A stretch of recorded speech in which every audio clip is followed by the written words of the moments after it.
étape de la Vuelta en direct sur Eurosport. 196 km qui emmènent les coureurs à Burgos. Ils sont 5 devant, ils sont dans la dernière ascension du jour, en col répertorié en 3e catégorie. C'est l'Alto des Valmala. Ils sont environ à 2 km 500 du haut de ce col. Dans cette échappée, celui qui est au milieu des 5, c'est Alan Davids. Il y a également l'Italien Manuele Mori de la Lampré. Il y a le Belge de l'équipe Omega Pharma, Olivier Kaysen.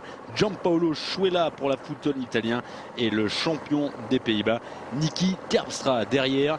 Ça ne change pas de configuration. La Quick Step, Lars Bak pour les Colombiens, et derrière en formation la Garmin de Tyler Farr. Finale de la 13e étape de la Vuelta. Il y avait 196 km à parcourir. Ils sont 5 devant, mais ça y est, le peloton, à l'image de Lars Bak, est en train maintenant de revenir. Alors c'est sûr, ça ne fond pas au niveau de l'écart. On va revenir tranquillement pour préparer le sprint du côté de Burgos. Hier, Mark Cavendish s'est imposé. Rivalité entre Cavendish, Tyler Farr et les autres. On aurait encore assisté à un grand sprint du peloton. Hier, il y avait un tracé un petit peu particulier avec ces deux chicanes. Non, aujourd'hui, il y a un virage à 800 mètres. Enfin non, à 700 mètres à peu près. Ouais, alors c'est un gros virage, c'est même pas du 90 degrés. Oui, c'est un gros virage. À 45, ça va bien écrémer également.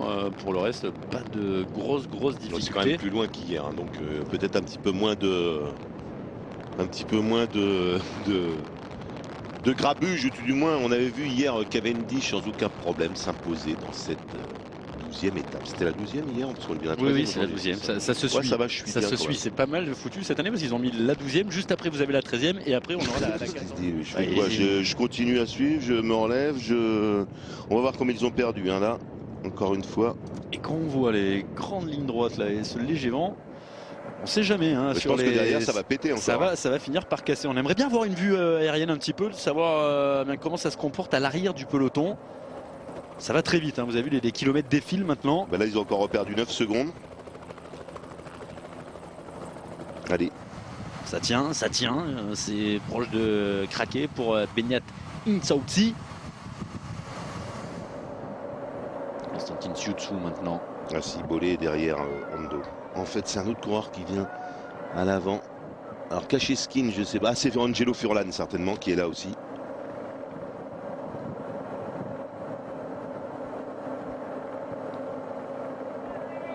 Donc quand même une belle équipe, hein, pour faire ce genre d'exercice, la Garmin là, depuis 2 jours. Et puis ils font que ça tous les jours, hein, je vous signale. Donc au bout d'un moment on s'habitue quand même. Hein. C'est pour ça, à mon avis, Zabriskie se dit je vais partir tout de suite.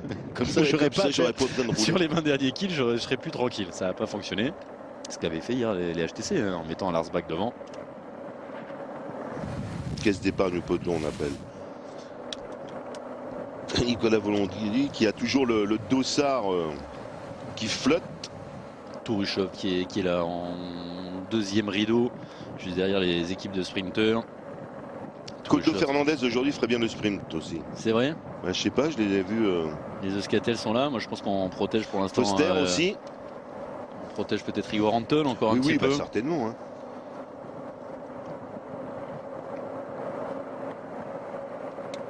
C'est le moment de faire vos jeux sur Eurosport.fr. Galim Zianov là quand même qui a fait quelques places. Il va bien finir par en claquer une, Galim Zianov, le sprinter de la Katyusha, Denis de son prénom, le russe.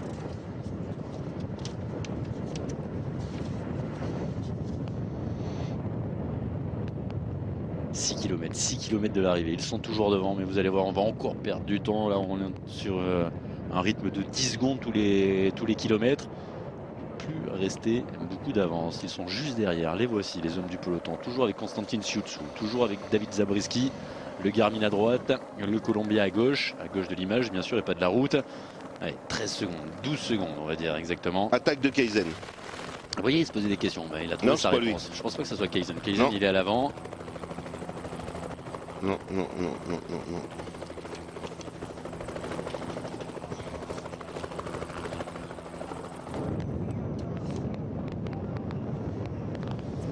Non, c'est Terpstra qui est sorti.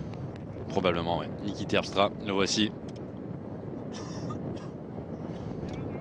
Alors là, Niki Terpstra, s'il y arrive, c'est un grand numéro que réalisera le champion des Pays-Bas. Parti maintenant en solitaire au moment où le peloton revenait à 10 secondes seulement. 5 km à tenir pour Niki Terpstra. Ils roulent vite. Les coureurs de l'équipe Quick Step aussi pour aux avant-postes. Les FDJ qui se rassemblent aussi au Wouter Tarovic. Tarovic et Sébastien Chavanel probablement. Terpstra en train de faire mal au Garmin. Ah non, mais il roulait costaud. Ah, mais pas tant que ça. Derrière, certains ont renoncé. Ou le retour. Tous les coureurs aussi autour de l'équipe. On voit Liquigas pour Benatti. Niki Terpstra, l'homme de la Milram, tente sa chance en solitaire à 5 km de la fin. Ça va être dur, hein. Très très dur pour Niki Terpstra. Oh, il a encore un très bon coup de pédale. Hein. Après 160 km d'échappée. Et garder le peloton emmené par la Garmin, emmené également par l'équipe Columbia de Mark Cavendish. Il y a les FDJ qui sont remontés, les Lamprey qui sont là. On prépare le sprint. C'est Kaysen qui a tenté de relancer ouais. Avec. Kouela est repris. Il y a Alan Davids dans la roue de Kaysen. Étonnant de voir les Milram là. On est en train de gêner un petit peu la poursuite ou de préparer le sprint pour Robert Foster. Difficile, difficile, oui. De toutes les façons, on ne peut pas faire économie 4 km, de cet effort. C'est pas les Milram qui vont emmener le sprint. Hein. Donc on a peut-être replacé surtout Forster. Alan Davids ne veut pas se faire reprendre. Ça y est, il reste plus qu'un seul homme en tête maintenant. Manuel Morier est repris. Seul Alan Davids aussi. À moins de 4 km, il n'y a plus qu'un homme en tête. Et Constantine Sioutsou lancé à sa poursuite. On se retourne là-bas du côté de la FDJ aussi pour regarder où sont placés les deux sprinters. Alors qu'il y a eu un petit ennui pour l'équipe de la Caisse d'épargne parce qu'on est en train de remonter maintenant. Est-ce que c'est Bruzeguin? Il y a David Lopez qui est là, qui est pris. Il y a David Arroyo surtout. David Arroyo qui est là aussi. Et c'est lui qu'on est en train de remonter avec David Lopez. Costa qui est là. Niki Terpstra a été repris. Il a coupé son effort. On vient de le voir s'écarter sur la droite de la route. Il n'y a plus d'homme en tête. C'est un sprint maintenant qui va nous emmener à Burgos à terme de cette 13e étape. Regardez les sprinteurs. Les grands sprinteurs sont en train de lancer les opérations. Du côté de la Liquigas, on va travailler pour Daniele Benatti. Ils sont en train de remonter là à droite, la ligne verte. Pour l'instant, les coureurs de la FDJ sont très bien placés en 10e position. Toujours le problème, après, c'est de ne pas perdre la roue que vous avez. Comme c'était le cas ces derniers temps. Chavanel ou Tarovic. Ça va pas être évident, on va voir. On ne s'affole pas hein, du côté de la Garmin. Cavendish lui fera son sprint de toute façon en fonction de Farrar. Je pense qu'il prendra la roue de Farrar. On le cherche. N'oublions pas qu'il a le maillot vert. Hein. Ah, hop, ça y est, on l'a aperçu là-bas avec le casque vert, maillot vert. Et dans sa roue, il a Sébastien Chavanel. Premier étage de la fusée Garmin qui s'écarte. Attention à Hondo. Hondo avec dans sa roue Ushoft. Je cherche Fréré. Quick step maintenant pour Veland, pour Tossato, pourquoi pas Matteo Tossato, mais probablement plus pour le Belge Wouter Veland. Ça m'a l'air de... Ça pioche. Hein. 2 km de l'arrivée, moins de 2 km de l'arrivée de cette 13e étape à Burgos. Farrar a gagné, Ushoft a gagné, Tarovic a gagné, Cavendish a gagné. On s'est relevé derrière. C'est pour ça que j'ai dit Fréré. Non, c'est Nuyens qui est là. Nick Nuyens qui était là, le Rabobank. Avec William Bonnet qui essaye de remonter aussi tout seul. Est placé toujours avec ses coéquipiers, on le voit.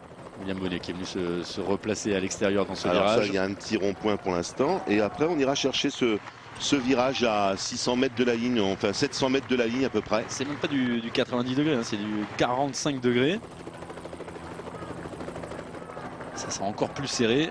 Et cette grande avenue très large qui va aussi permettre d'accélérer encore les choses. Vous avez vu plus de 70 km/h maintenant dans cette partie finale. Le peloton qui arrive à 1 km environ de l'arrivée à Burgos. Et on relance du côté des Quick Step. Les Quick Step qui ont l'air très forts pour Wouter Veland, pour Matteo Tossato. Il est là Oscar Freire. Il est là Oscar Freire en 4e position. Placé. Alors faut pas se faire laisser déborder. C'est Katusha maintenant qui on remonte Denis Galimissianov. Ouais. Denis Galimissianov, le sprinter russe de l'équipe Katusha, 4e hier de l'étape.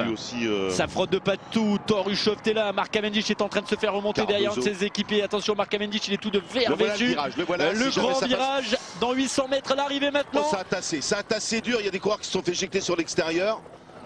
Mark Cavendish est idéalement placé, regardez-le en 2e position. Mathieu Goss. Hein. Goss, Cavendish, derrière c'est Galimissianov, Thor Ushoft est là également. Oscar Freire est un petit peu trop loin. Ushoft en 3e position. Dans la roue de Mark Cavendish. Ça va être parti, attention, avec Benatti en 4e position et surtout Cardozo. Manuel Cardozo, le C'est sprinter parti, de la c'est parti Foutonne, maintenant. c'est parti pour Marc Cavendish. Touruchov derrière, il tire la longue. Touruchov étouffé il par attend. le rythme Ah, de il peut Marc pas, Cavendish. ils ne peuvent pas y Il va aller. pas pouvoir y aller. Marc Cavendish qui va s'imposer pour la deuxième fois Oh là là là là, consécutivement. en sautant avec son vélo Argant sur la ligne d'arrivée, Marc Devant Benatti et Cavendish. peut-être Farrar. Et Farrar qui va les sortir là-bas sur le côté. Alors je ne sais pas s'il va chercher quand même la 3e place. Tarovic ou Chavanel pour la FDJ. Ushoft et Benatti peut-être Benatti. Je pense que c'est Benatti qui va faire 3. Peut-être Benatti, plein centre. Le cabri, voir, là, on va le le voir. cabri de l'île de Man. Regardez toujours. Quel boulot fait par son coéquipier. Regardez le trou comme il se fait. Et l'autre il reste assis, Ushoft. Oh. Il n'a pas pu se lever de la selle. Accélération là. Et il fait peur à tout le monde, hein. Benatti n'y va pas non plus. Non. Puis il peut pas passer. Benatti, regardez, il est assis maintenant. Et il va relancer maintenant encore une fois Benatti. Mais Ushoft n'est toujours pas levé de la selle.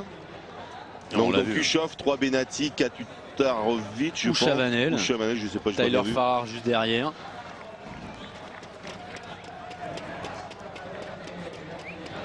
Dixième victoire de la saison pour Marc Cavendish.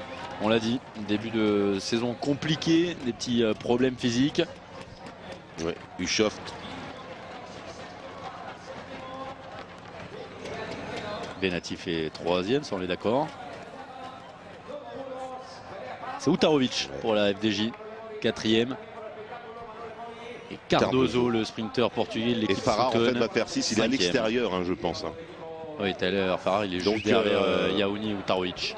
Cavendish qui conforte son maillot de leader au classement par points surtout. Il va prendre 25 points, faire une petite différence et il aura 3 jours pour récupérer Marc Cavendish parce que les prochaines étapes ce sera arrivé au 3 plus sommet. la journée de repos, plus le 4, contre-la-montre. 5. 5.